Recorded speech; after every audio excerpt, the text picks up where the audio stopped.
Hello students and viewers, Naval school of learning channel में आप सभी का बहुत बहुत स्वागत है। इस वीडियो में एक्सप्लेनेशन टू द पॉइंट रहेगा। कंटेंट एनसीईआरटी पर आधारित है, जिससे आप मेमोरी नोट्स भी बना सकते हैं। आइए शुरू करते हैं आज की class. Let's learn until you perform. इससे पहले की क्लास में हम पढ़ चुके हैं जीवाणु जनित रोग। जीवाणु जनित रोगों में निमोनिया और टाइफाइड प्रमुख है। आइए आज की क्लास में शुरू करते हैं मानव में विषाणु जनित रोग, कॉमन कोल्ड। चलिए, सामान्य जुकाम, राइनो वायरस।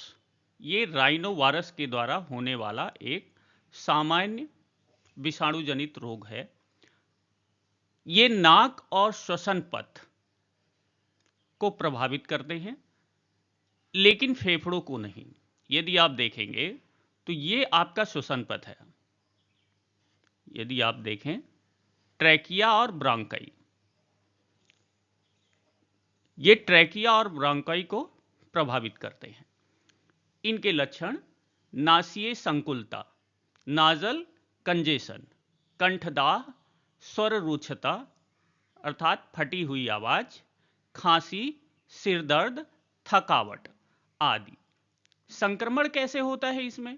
संक्रमित व्यक्ति के खांसी या छींकने से जो एरोसॉल या बिंदुक निकलते हैं, उनके संपर्क में आने से, संदूषित हुई वस्तुओं के संपर्क में आने से संक्रमण हो जाता है।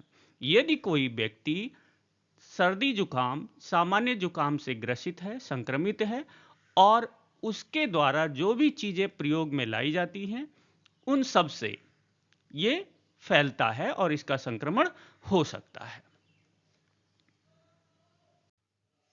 Malaria.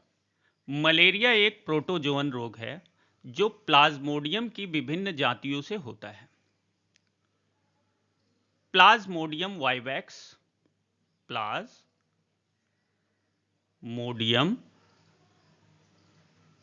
Vivax, Plasmodium malariae,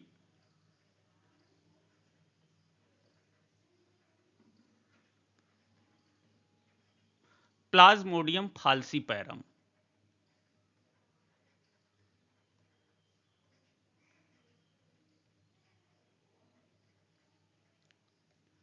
Plasmodium falciparum malignant malaria cause करता है, जो काफी भयावह है।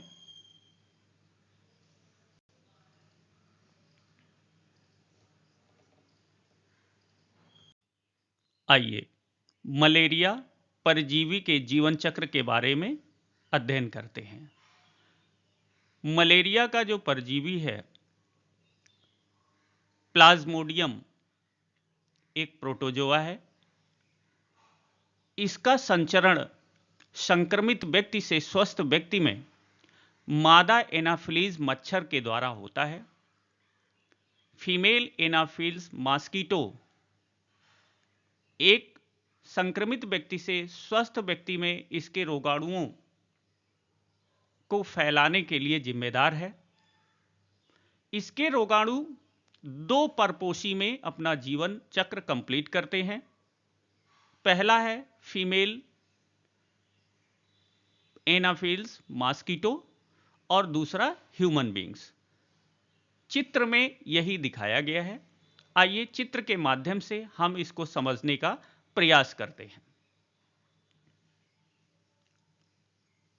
सबसे पहले एक मानव परपोषी में जीवन चक्र और दूसरा मच्छर में जीवन चक्र, यह बात स्पष्ट हो जानी चाहिए। जब कोई संक्रमित मादा एनाफिलीज मच्छर किसी स्वस्थ व्यक्ति को काटती है, तो काटने से जो उसके जीवाणुज हैं, ये आप देख सकते हैं, स्पोरोजोएट,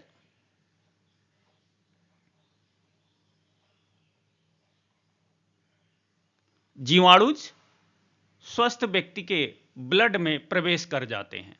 वहां से ये लीवर में पहुंचते हैं और लीवर में असेक्सुअल रिप्रोडक्शन के द्वारा, असेक्सुअल रिप्रोडक्शन, अलैंगिक प्रजनन के द्वारा अपनी संख्या बढ़ाते हैं।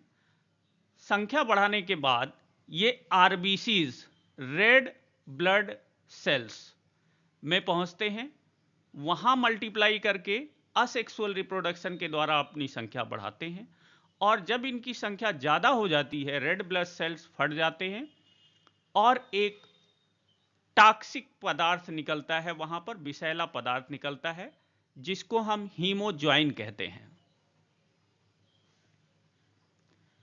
इसी हीमोजॉइन के कारण व्यक्ति को ठंड लग करके बुखार आता है।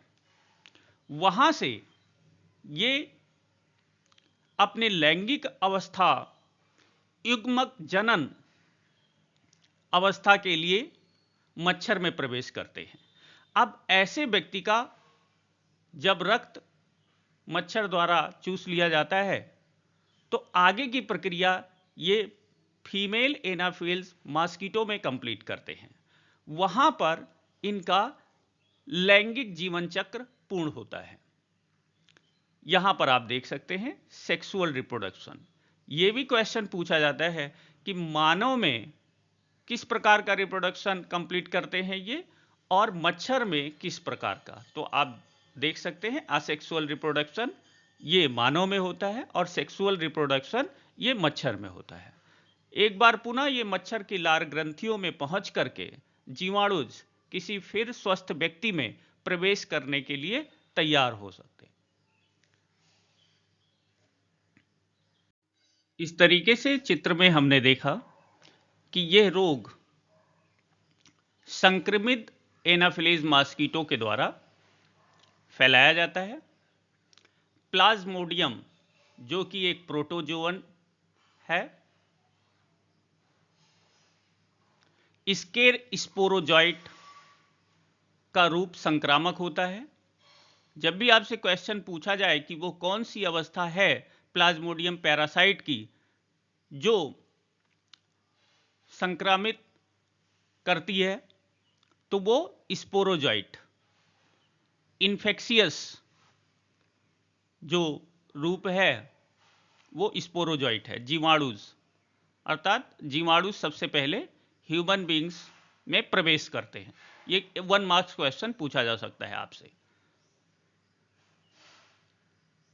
ह्यूमन बींग्स में लीवर, यकृत में असेक्सुअल रिप्रोडक्शन के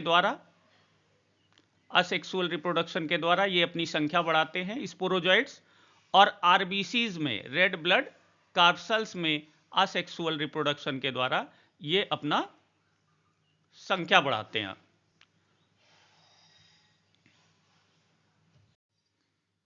चित्र के माध्यम से हमने देखा था कि लाल रक्त कणिकाओं के फटने के साथ ही एक अविषालु टॉक्सिक पदार्थ जिसे हीमोजॉइन कहते हैं निकलता है, और ये हीमोजॉइन व्यक्ति को ठिठुरन और प्रत्येक 3 से 4 दिन के अंतराल में आने वाली उच्च आवर्ती ज्वर के लिए उत्तरदायी है। इस पर 1 मार्क्स या 2 मार्क्स क्वेश्चन बन सकते हैं, तो इसको आप ध्यान रखिएगा। यहां भी आप चित्र में देख सकते हैं परजीवी लाल रुधिर कोशिकाओं में अलैंगिक रूप असेक्सुअल रिप्रोडक्शन से जनन करते हैं, उन्हें फोड़ देता है, और इस प्रकार ज्वर, फीवर तथा अन्य लक्षणों, सिरदर्द, थकान का चक्र शुरू कर देता है। मोचित परजीवी नई रक्त कोशिकाओं को संक्रमित करते हैं। इस प्रकार से यह एक बार पुनः संक्रमित करते हैं जो इनके एडजॉइनिंग अगल बगल के आरबीसीज हैं और अपनी संख्या बढ़ाते हैं। प्रोटोजोवन डिजीज में ही हम देखेंगे एक अन्य बीमारी, अमीबियासिस या अमीबता, जो कि एंटमीबा हिस्टोलिटिका के द्वारा काज किया जाता है। इससे पहले आपने जीवाणु में देखा था कि सीजेला जीवाणु के द्वारा पेचिस नामक रोग होता है। तो एंटमीबा हिस्टोलिटिका एक प्रोटोजोअन है जो अमीबियता या अमीबियासिस भी कहते हैं, या अमीबी अतिसार रोग काज करता है। इसके लक्षण देखते हैं। कब्ज, उदरीय पीड़ा यानी पेट में पीड़ा होगी, ऐंठन होगा, और आंव के साथ मल जिसमें रक्त के थक्के भी हो सकते हैं, ये इसके प्रमुख लक्षण हैं। घरेलू मक्खियां इस रोग की शारीरिक वाहक हैं, अर्थात संचरण करने का कार्य घरेलू मक्खियों के द्वारा होता है। तो घरेलू मक्खी इसकी वेक्टर है। संदूषित पेयजल, कंटामिनेटेड ड्रिंकिंग वाटर, खाद्य पदार्थ जो फूड मटेरियल्स हैं, यदि वो कंटामिनेटेड हैं, वाटर कंटामिनेटेड है, तो उससे इनके संक्रमण हो सकते हैं।